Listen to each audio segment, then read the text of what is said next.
사랑해 주 하나님 아버지 감사합니다. 하나님께서 저희들을 이끌어 주시고 인도해 주셔서 새날을 맞이하게 하시니 진심으로 감사합니다. 하나님, 그 옛날 광야 시대 때에 이스라엘 백성들에게 늘 구름과 불로 기둥되어 주시고 낮이나 밤이나 그들을 지켜주셨던 것처럼 오늘 하루 사는 동안에도 내내 하나님과 함께하게 하시고 주의 인도하심만을 받게 하옵시고 주의 그늘 아래 주의 보호하심 속에 살게 하여 주시옵소서. 그리고 이렇게 우리에게 주신 하나님의 은혜를 망각하지 않게 하옵시고 항상 감사하며 살아갈 수 있는 저희들의 오늘 하루의 삶이 되게 하여 주시옵소서. 거룩하신 예수님의 이름으로 기도하옵나이다. 아멘.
기도로 여는 하루 강서감리교회 원호성 목사입니다.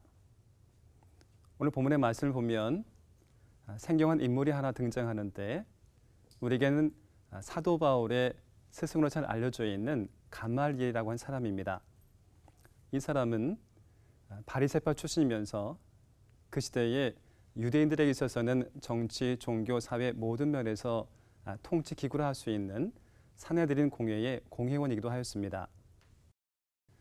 사도행전 4장의 말씀 보면 초대 교인들과 사도들이 솔로몬 행각에 모여서 말씀을 전하는 장면이 있습니다. 그들이 열심을 다해서 복음을 전하는 그 모습을 보면서 공회에서는 그들을 체포하기 이릅니다. 그리고 더 이상 복음을 전하지 말라고 경고하고서는 훈방 조치를 하게 되는데 이들이 또다시 밖에 나가서 계속해서 예수님이야말로 메시아다. 그리고 계속해서 그 복음을 전하게 됩니다. 그래서 이들은 또다시 이들을 체포하게 되지요. 당시에 이 사내들인 공회의 최고의 목적은 그야말로 체제 안정이었습니다. 이 공회원들이 보기에는 초대교인들이나 사도들은요, 예수님 이후에 또다시 사회를 불안하게 만드는 불손 세력에 지나지 않았던 것입니다. 그래서 이들은 다시 공회를 열어서 예수님과 같이 이들을 처벌하기 위해서 이제 회의를 시작하게 된 겁니다. 그런데 그때에 다른 공회원들에게 설득하면서 이들을 만류하고 나선 이가 있었는데 바로 그가 가말리엘이었습니다. 이 가말리엘이 어떻게 다른 공회원들을 설득했는지 오늘 말씀에 나와 있는데 본문의 38절과 39절의 말씀입니다. 이제 내가 너희에게 말하노니 이 사람들을 상관하지 말고 버려두라. 이 사상과 이 소행이 사람으로부터 났으면 무너질 것이요 만일 하나님께로부터 났으면 너희가 그들을 무너뜨릴 수 없겠고 도리어 하나님을 대적하는 자가 될까 하노라 하니 라고 되어 있습니다. 이 말씀은 가말리엘은 지금 다른 공회원들에게 대단히 합리적이고 또 이성적으로 판단하게 도와주고 있는 거예요. 지금 이 사람들이 나가서 전한 이 모든 사상이나 소행이 만일에 하나님을 대적하는 것이라면 하나님께서 징계하실 것이고 만일에 하나님께 합당한 것이라고 한다면 우리가 이들을 징계하는 것은 마땅치 않다. 그런 얘기거든요. 대단히 이성적이지요.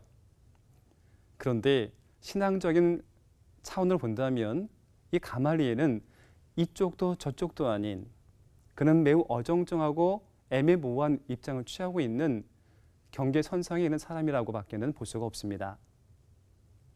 2004년도에 개봉된 톰 행크스 주연의 터미널이라는 영화가 있습니다.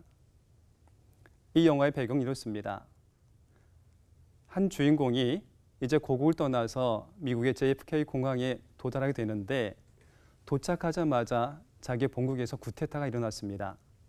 그래서 이제 입국도 하지 못하고, 그렇다고 해서 본국으로 돌아갈 수도 없는 상황이 되다 보니까는 이 공항 터미널에서 지나게 됐지요. 거기서 발생하는 수많은 에피소드를 그린 영화가 바로 터미널 영화인데, 이 터미널한 영화는 사실은 많은 사람들에게 주목받았던 가장 큰 이유가 있다면 이곳은 실화를 바탕으로 했기 때문입니다.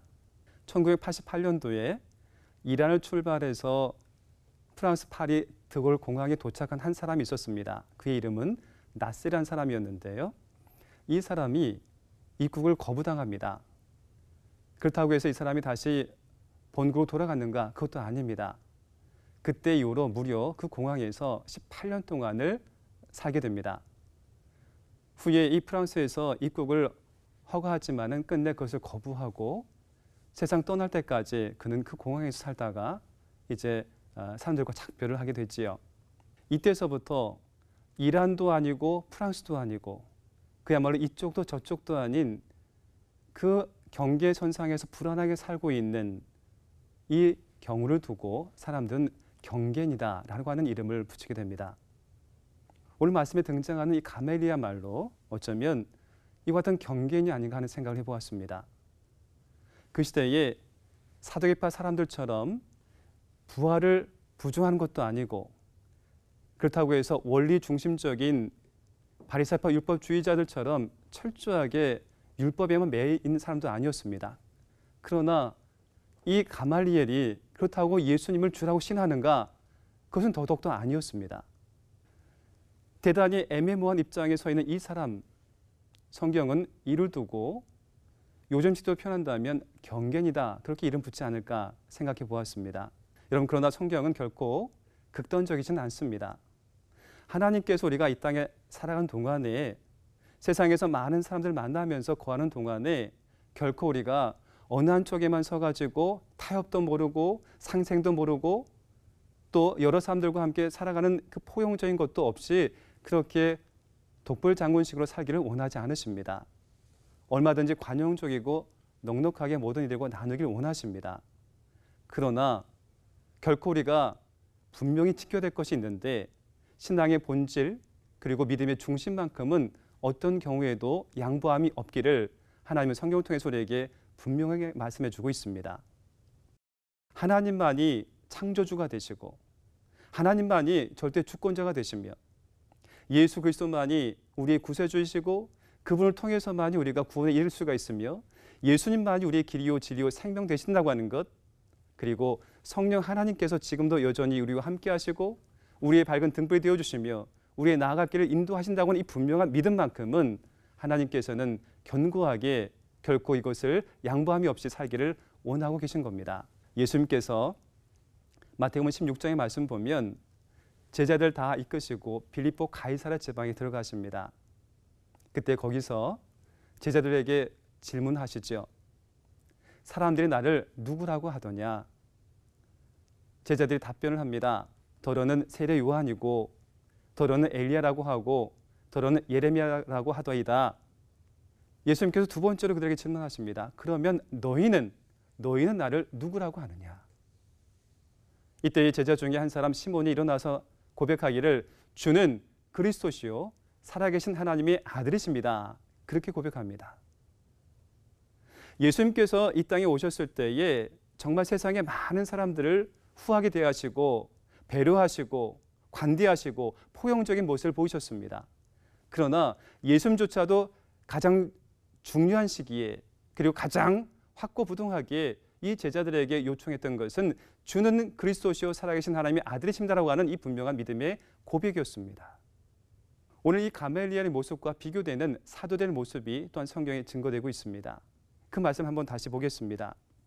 41절과 42절의 말씀 보면 사도들은 그 이름을 위하여 능력받는 일에 합당한 자로 여기심을 기뻐하면서 공의 앞을 떠나니라.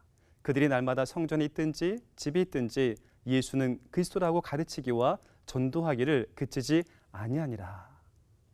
이 초대교회 사도들과 교인들, 예수 그리스도에 대한 분명한 믿음을 가지고 당당하고 담대하게 세상과 맞서 살아가고 있습니다. 심지어는 능력 받는 일마저도 기쁜 일이라고 그들은 고백하고 있습니다.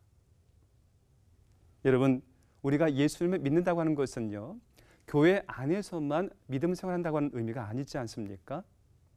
우리가 세상 살아가면서 그 안에서도요, 예수님은 우리의 주가 되시며 그 안에서도 예수님은 여전히 우리의 왕이 되십니다.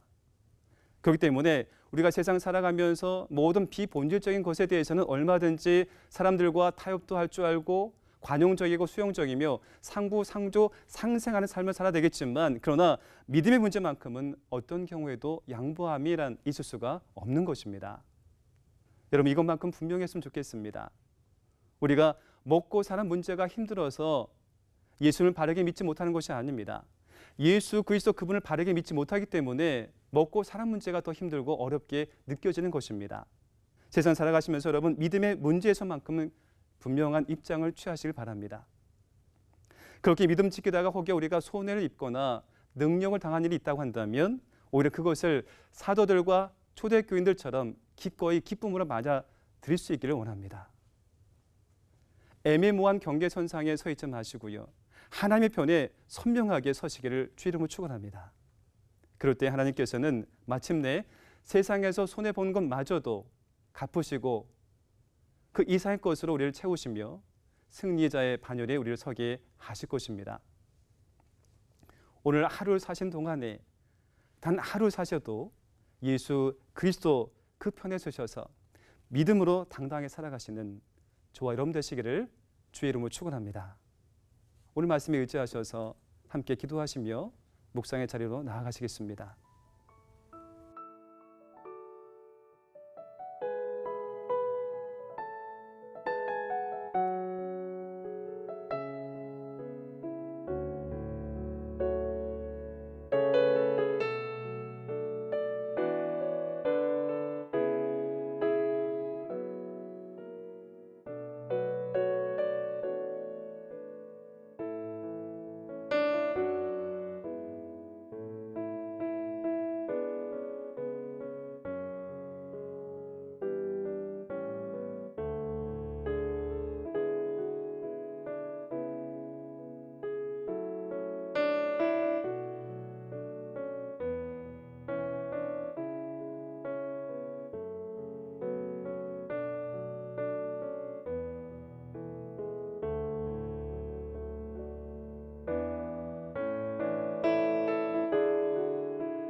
참 좋으신 하나님, 우리 아버지,